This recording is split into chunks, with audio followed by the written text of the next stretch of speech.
we're ready now. 5, 4, 3, 2, 1.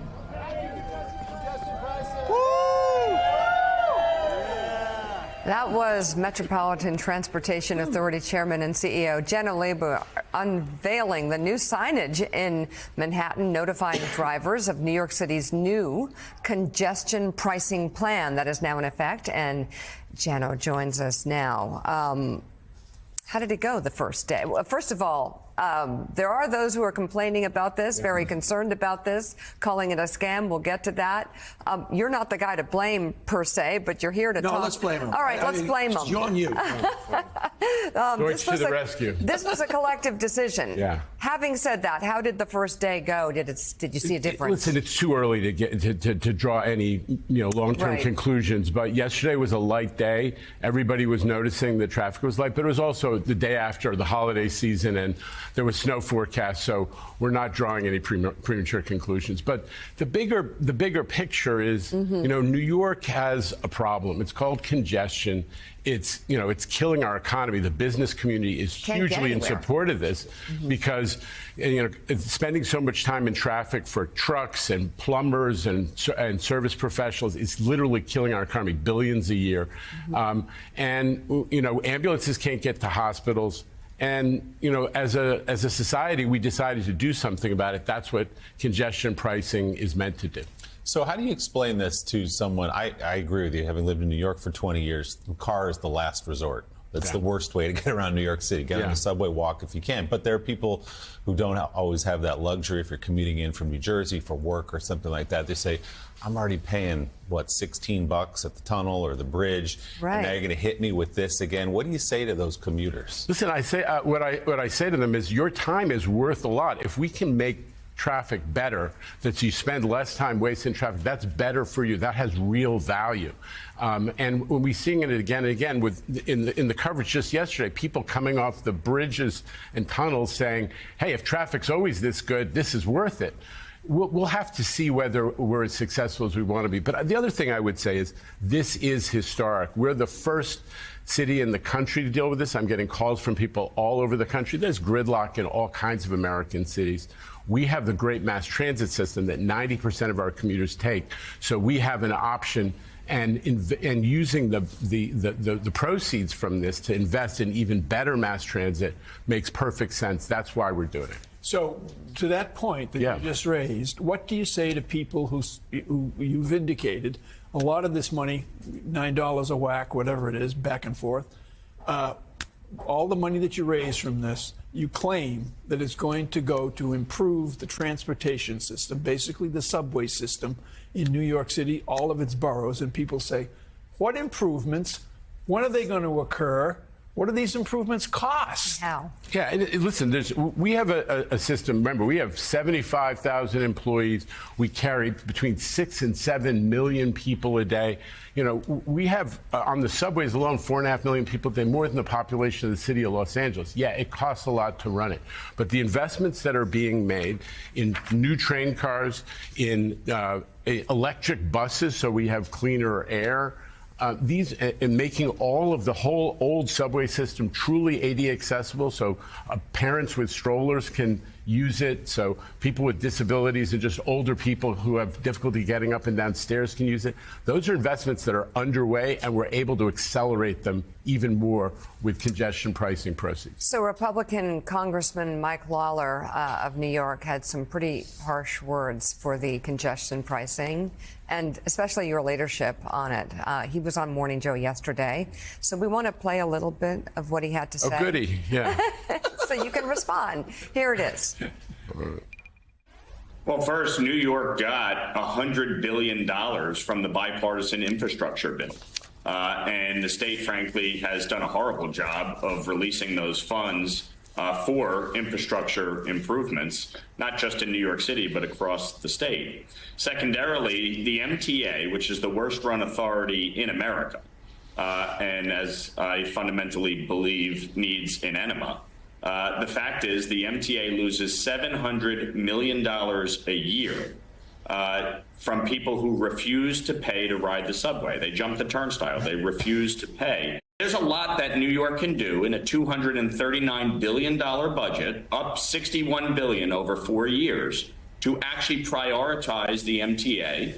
In addition, the MTA needs a full audit, and the MTA needs to have a complete overhaul, starting with removal of all of its management. Jano Lieber, needs to go. The fact that this guy was celebrating the start of congestion pricing on top of a cherry picker the other day, as if, for some bizarre reason, he thought as a unelected bureaucrat that he should be celebrating fleecing hardworking New Yorkers of their money. It's bizarre. All right. A lot there. Your response. He also called the congestion pricing a scam on New Yorkers. Listen, this is grievance politics, not substance politics. I would say, 80% of Lawler's constituents actually ride mass transit to get. 1% of his constituents actually commute to the central business district and pay the toll. This is a great grievance politics issue.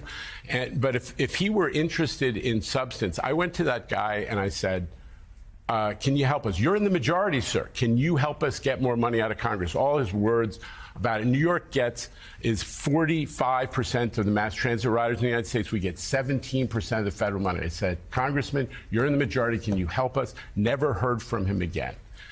Historically, and this table reflects it. Historically, centrists in New York went to work in Washington, Democrat or Republican, and fought for mass transit to get to improve that payback that New York gets shorted on. Al D'Amato was the head of the committee that oversaw the Senate committee that oversaw money for mass transit, and he fought for the MTA. The guys who went to Washington in the majority the last time around actually have done nothing. That is like, Joe it was a congressman from Florida. That would be like a congressman from Florida not doing anything to get hurricane relief, or a congressman from Iowa not doing anything for corn. Okay? That's what we got from the guy you just showed all that stuff about. Now, on the MTA, we, as part of the budget that Governor Hochul, who actually has been helpful to the MTA, set up a couple of years ago to make sure after COVID, when the rest of the country's mass transit systems were going down the tubes and cutting service, she solved the problem. And as part of that solution, we found $500 million of savings without cutting service and without firing anybody. Okay? So this is an agency that actually is 3% lower budget than it was pre-COVID. Very few other government agencies can show that record of getting more efficient. And we're getting projects done, hundreds of millions of dollars under budget. That guy is selling an outdated cartoon. Everybody loves to talk about the MTA, and because it's a very personal experience in New York.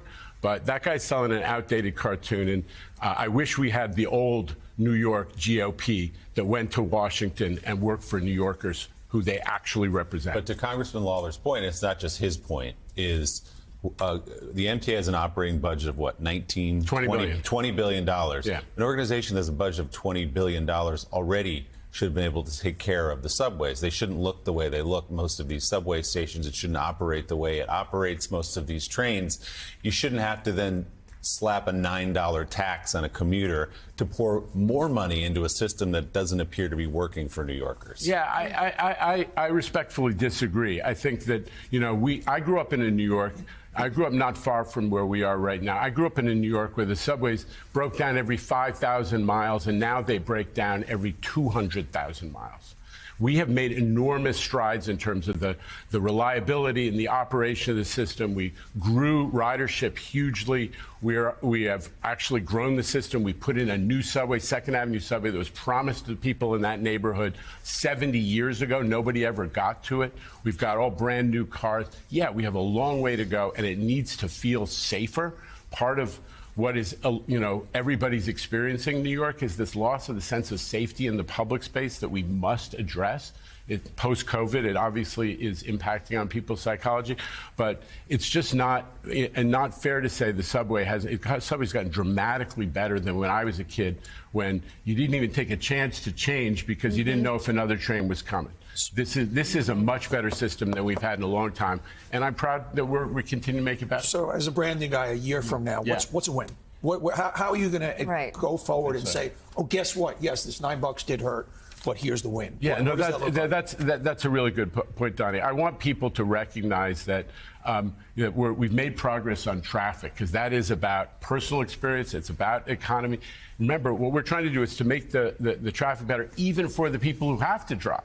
It's not only to invest in folks who are using mass transit. So we really do want to see that. We want to see the indicia of the indicators of success with respect to the economy, that that trucks and the service professionals are spending less time stuck in traffic. We want to see cleaner air. We want to see less road rage, so that pedestrians and cyclists get killed, because people who are walking their kids to school around the Lincoln Tunnel scared. Because there's so much road rage.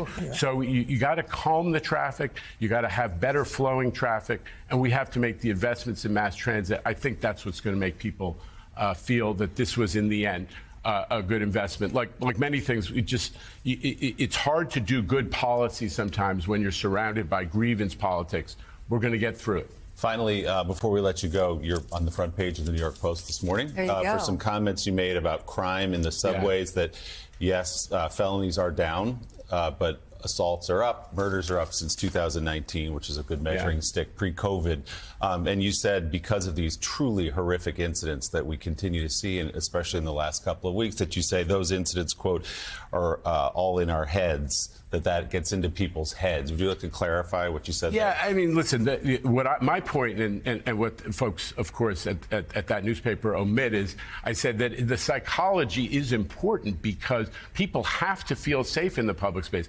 At our density, twice Boston or Chicago, 9 times Phoenix or Houston, we have to be able to feel comfortable in the public space, because we're all together.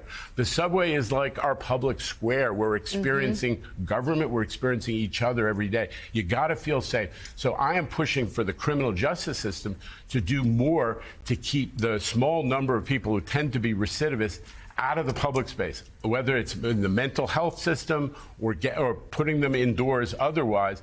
I don't think that people who keep breaking the rules in the public space and making people feel unsafe ought to be at large. And that's why I've become, an advocate for a little pushback on the criminal justice system. We can't just let people come in and out. All right, Chairman and CEO of the New York City Metropolitan Transportation Authority, Janno Lieber, thank you so much for coming on this morning. We appreciate it.